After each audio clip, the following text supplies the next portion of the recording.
What is up, guys? I'm Van with Hang Free, and today we're going to be showing you guys all of our cinders, trying to figure out or help you guys figure out which one's the best for you. They're going to be ranged from $3 all the way up to $100, starting with a regular Prusik tinder, which is the poor man's cinder, going all the way up to a Mad Rock Safeguard. But we'll get right into it. And one more thing, I am wearing our unreleased Challenger saddles. If you guys want to check these out more in depth, we did just post our last video is about the Challenger saddle, and we will be doing more in-depth videos leading up to June, which is when we're going to be releasing these saddles for all of our gear that can be in the Challenger series. So you can head back, check out the last video to get more of a look at these, and then of course we will be posting future videos showing them off. So I'm going to strip this pole down and get started with the cheapest, and we'll work our way up to the most expensive. So get right into it. All right, everybody, so the first one up, like I said, is going to be the just kind of poor man's cinder, or the Prusik tender. This particular one is made with a 3/4 Beastie and AM steel, or it's called a AM steel times Beastie tender, or maybe reverse that. You guys get the idea of it. We do, however, have various different sizes, lengths, different D-rings, so you can find one that fits your rope. I believe we have them that fit up to a 13mm rope. So they're very inexpensive. I believe the majority of them are right around $3 each, but it's a great addition to your tether alignments, and an inexpensive addition that really makes your kind of adjusting much easier. How I like to put mine on: take your carabiner, go through one eye first, go through the tender, and then the other eye, that just leaves it in the middle and kind of keeps it pretty close to that Prusik. So from there, I'm sure most of you guys know how this works, but we'll briefly show you. It's going to work just like any other cinder. It might be a little bit harder to get to function, but again, it is a fraction of the cost and does provide you with the same ability as mechanical cinders. Basically, to go up, you just pull on the tag in, and that'll adjust up for you. To go down, it's like any other normal Prusik. You can go down by applying a little pressure. And again, that tender is right in here, so it stays close to that hitch. Just makes so you're not having to pull out a whole bunch of rope before it starts adjusting. To go up, it goes up. If you guys have any questions or need help kind of sizing your tender, feel free to email in using the contact button on top of our website, which again is linked down below in the description. But other than that, we're going to get right into the next one, which will be the Ropemans. And let's get right to it. Now that we got the Ropemans set up, we'll be kind of doing both at the same time because they're very similar, and we'll be able to explain the differences between the two. The first one will technically be the Ropeman 1 because this retails right at $45, and the Ropeman 2 will retail right at $49.99. So what the differences are to start with, Ropeman 1 takes a 10 through 13mm rope, so a bigger size rope. And the Ropeman 2 can go 8mm to 13mm. However, we do find that the Ropeman 1 works better with in that 8 to 10, and then the Ropeman 2 works better with that 8 to 10. It can go bigger, but functionality-wise, it does work best with 8 to 10mm ropes. The Ropeman 1 really is only for 10 to 13. We haven't even tried it on a smaller diameter, and we do not recommend doing that. Listen to the instructions and what the manufacturer says. Obviously they know best, but the main differences between these two, as you can see, the Ropeman, both of them are very similar in terms of how they actually work, but they can take either like an oval carabiner or a regular carabiner, like a Session screw gate from Wild Country, or hot forge carabiners from Black Diamond. They can take basically any carabiner there is, and you don't have to be very particular about what carabiner you use with them. One thing to note is the Ropeman 1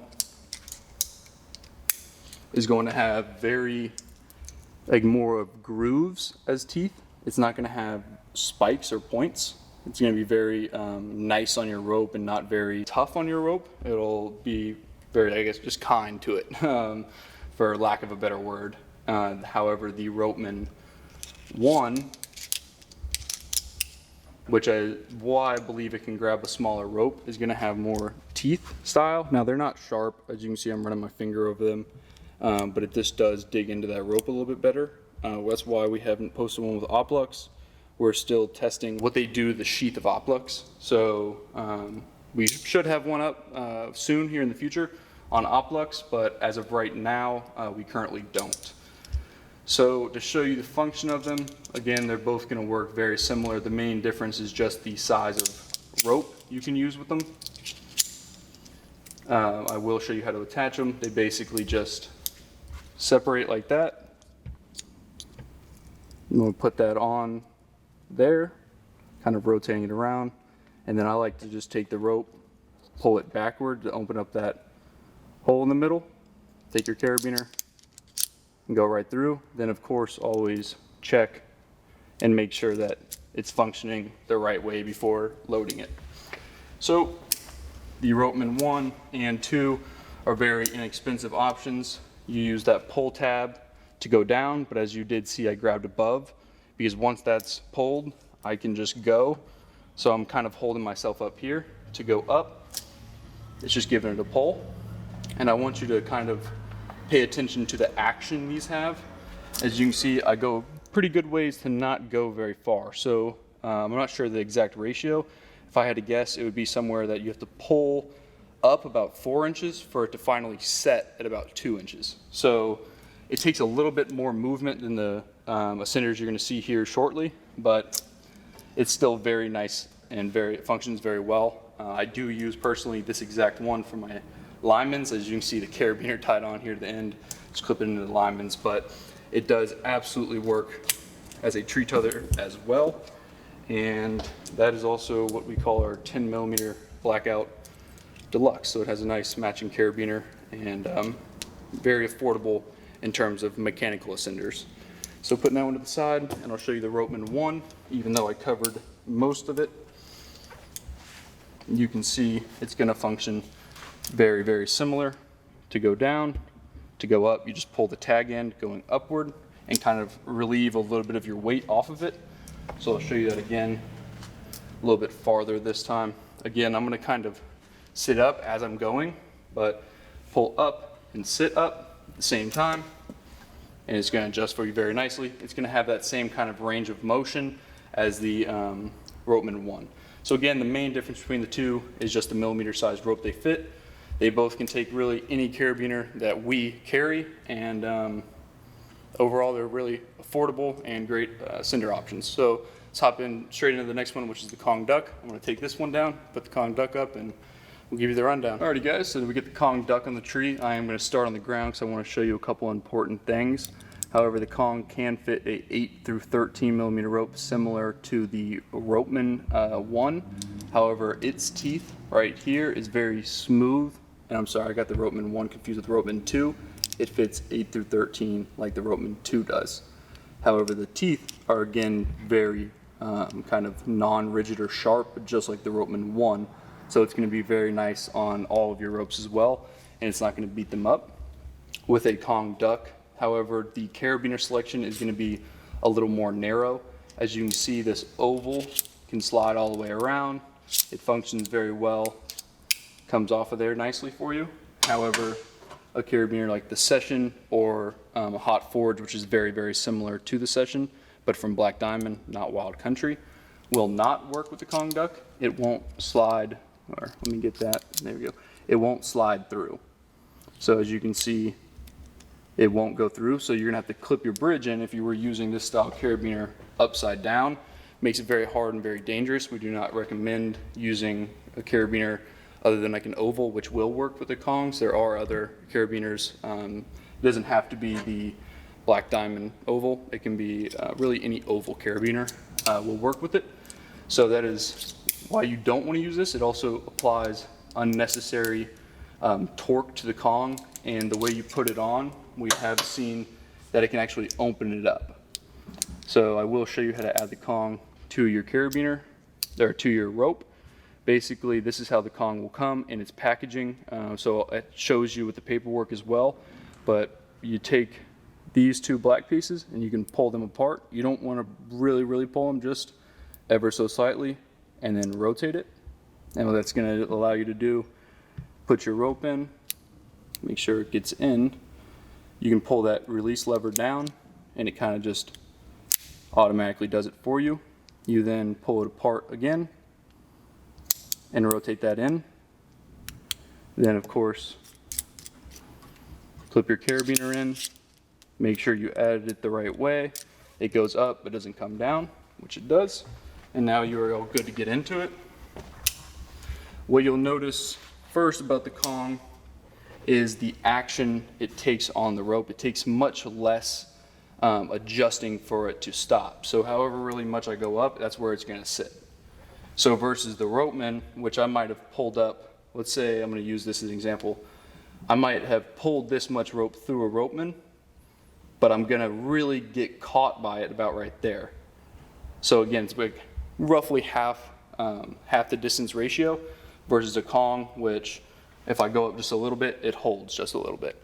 So it grabs very, very quickly, or it clamps very quickly to the rope, and is gonna be much better for micro adjustments. However, I think these do, I believe Kong just raised their prices to $69.99, so they are a bit more expensive. You're gonna be spending about $20 or $30 more comparatively to a ropeman. Either option though is great. So is a Prusik tender. It's really gonna be kind of what your budget is and what you're looking to spend. But again, all of these options are great. We just want to show you what ropes they work with, as well as what carabiners they work with, as things do get kind of confusing, as there's so much gear to pick from. So we're going to go ahead and get straight into the last one, which is going to be the Mad Rock, and by far the most expensive one, but it does have some awesome features that we're excited to show you. Alrighty, we got the Mad Rock all set up.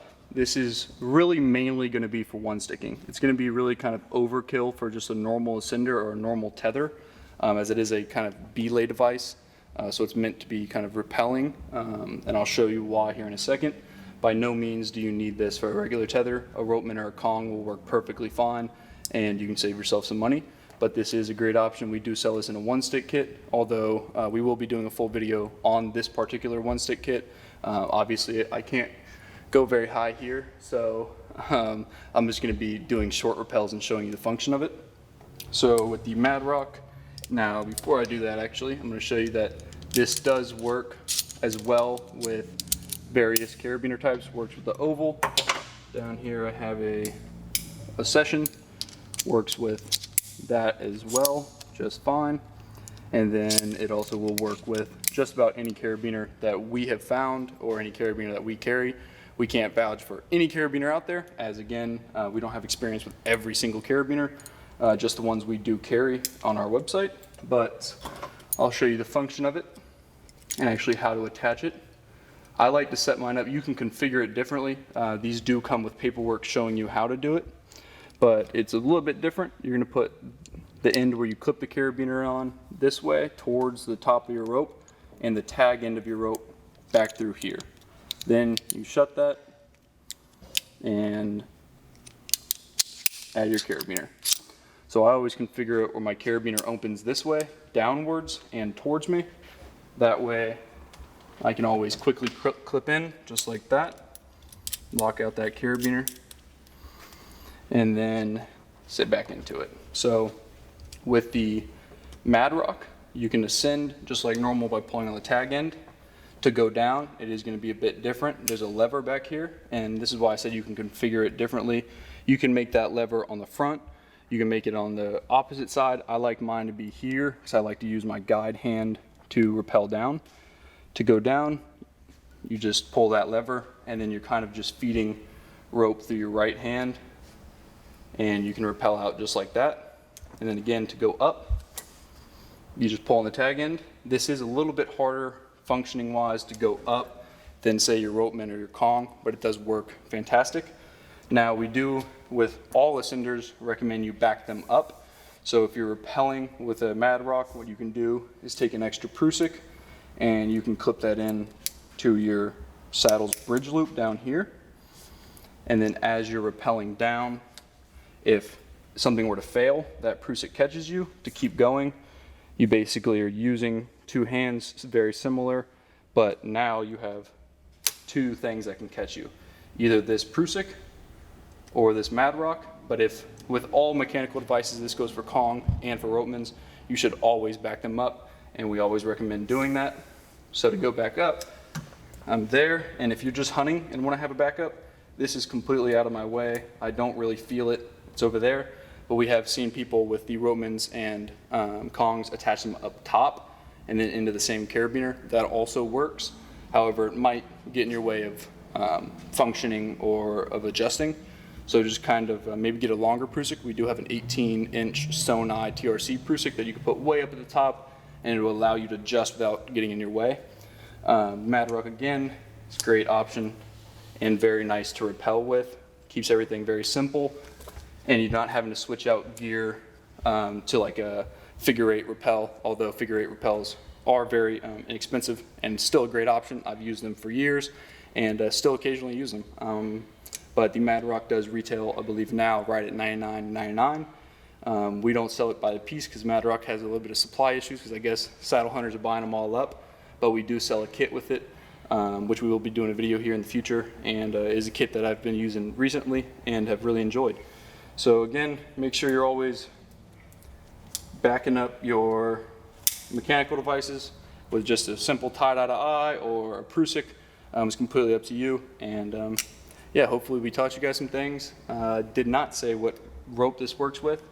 I believe it says right here, you can see right underneath the lever, 8.9 millimeter to 11 millimeter. So the rope selection is a little bit slimmer with these. We do sell it with a 9.5 millimeter rope in the kit, and it's a great kit. If you guys have any questions, don't hesitate to email us using that contact button on the top of our website, which you can find the link to in the description, or you can look up hangfree.co, all one word, and that's not .com, that's just .co. So feel free to email us in. I'm Van with Hang Free, and thanks for watching. See you guys next time.